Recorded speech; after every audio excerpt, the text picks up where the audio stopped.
Hey guys, this is Hell Hades. This is a Raid Shadow Legends video. Guys, I want to talk to you about the Raid Digest that just came out. It's actually some positive news.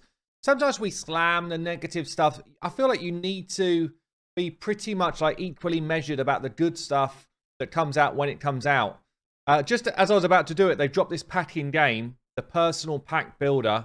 You can kind of choose between the type of shards you want. And then on the end here, you've got this kind of multi-choice thing.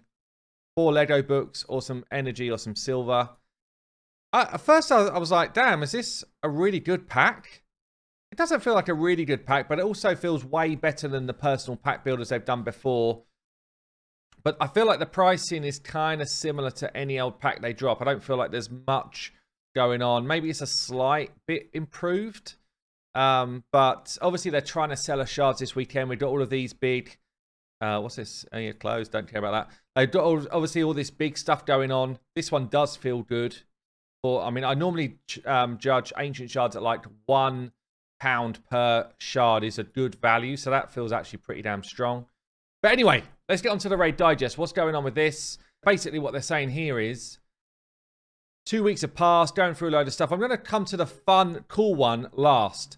I talked about the Forge Pass. There's this whole kind of shenanigans around, are you getting the right type of XP boost for your money? Yeah, and they kind of, I think probably what's happened is the XP boost from Raid Card is coded in a slightly different way to what they do from the Forge Pass. I don't think they ever expected it to do it this way. I don't think it was like some sly thing. I think it's maybe just a bit of incompetence. But basically, what's it saying here? The Raid Card has got a 20% bonus XP that gets doubled when the XP boost is active. The Forge Pass, same as the Battle Pass before, has a bonus. I love the way they like reference the Battle Pass. Yeah. But it's like they want the Battle Pass to never be a thing, but they keep referencing back to it. If I was them, I'd be like that. Don't talk about it because it was so good before. You've given us a Forge Pass, which is mediocre at best. Yeah, stop reminding us about what was so good before. Anyway, it's got a bonus of up to 50% experience gain increase, but it's not affected by the experience boost. So the XP boost that you get in game, which is active, you know, as you're playing. I've got 32 weeks worth of XP boost on my main account. I've literally never run out of XP boost while I've been on my main account ever. Whereas my free-to-play, let's have a quick look at this, probably could well be out of boost.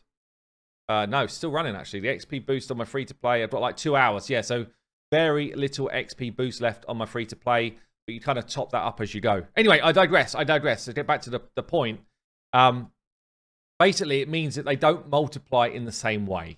So it's not some like silky shenanigans. They just don't work in the same way. Important note for the free-to-play Forge Pass users, you can unlock level 50. I said this in my video the other day. So you can do it just from doing the dailies. Arena-related missions. First of all, we apologize for misinforming you about one important detail. They're not retroactive. I didn't actually catch that they said they were. But if you've been in Plat before, and now you're in like Gold 1, it's not going to like be kicking into the really high stuff. A lot of people are still upset about this, and they have said, one more thing, some of the recently added to the game missions have turned out to be easier than some that precede them. We're aware of that. We're adjusting it to better represent the difficulty curve. The big thing that I'm hearing and seeing in the missions now is, you know, all of the get to gold stuff, cool. That's actually now way more achievable. It's when, I don't even think I'm going to be on it on this part of the free to play, so I'm not quite there yet. But it's when it's like, get yourself to tier 7 of the Great Hall is a struggle for people. So I'm on tier 4, moving up to tier 5s on the free to play. I am actually farming up some gold medals because if you've not done it already, you should be doing it. I'm in gold 2 on the free to play. You know what I'm doing? I'm hunting people that are playing the game in a very friendly way. People that put the single man defenses out. You can only lose 5 times, guys. And then you don't lose any more points. Please, everybody, put your defense. And I've actually not done it yet on the free-to-plays. I've only just popped up, so my bad. I'm part of the wrong uns. 1 man defense, please. Everybody do it. until they fix whatever they're going to do with the arena, one-man defenses is what we want to see. I want to be refreshing and seeing, yes, great Gradius, thank you. I want to be refreshing and seeing wins on my page. I want to build my Great Hall whilst I can. This is the message we need to spread. I know Darth's doing a good job. There's other people on Reddit. Spread the word. Talk to your clans. Tell them all to put the one-man defenses out. Mr. Passman, yes, please. Well done.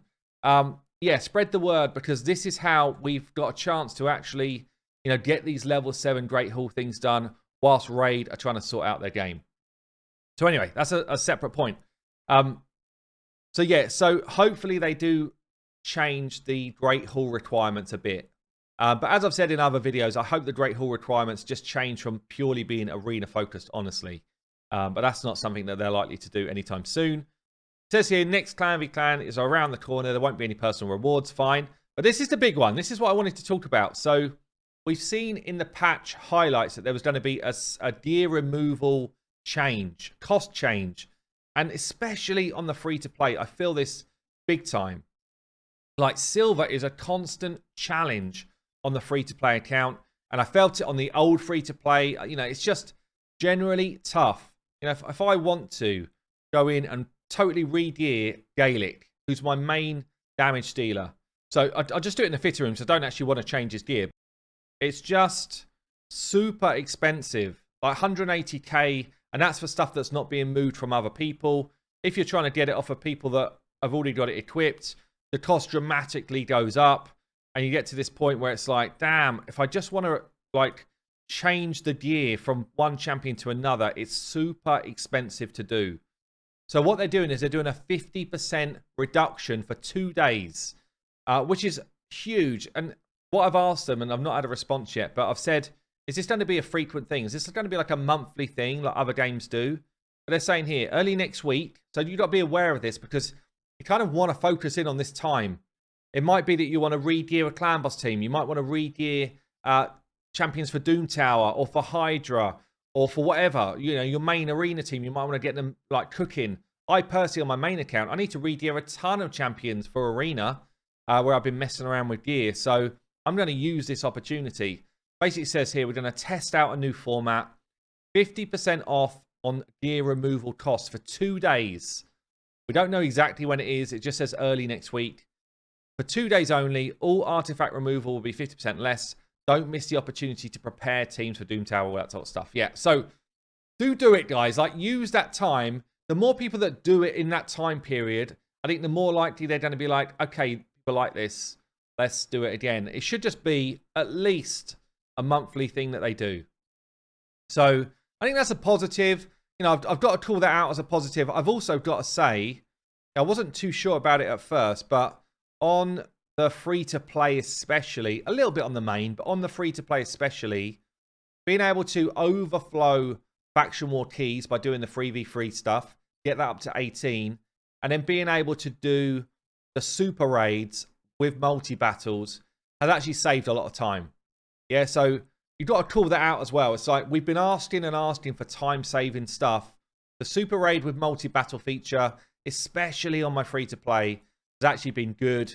You know, being able to do the super raid stuff in Doom Tower as well has been helpful. It's still not as far as I would love it to go, but honestly, I've got to call it out because it has saved a fair amount of time in the grind, and we need more of it. We need more. Hopefully, we need to be positive when this stuff happens to kind of share the message that, yeah, we need more of that. So there you go, guys.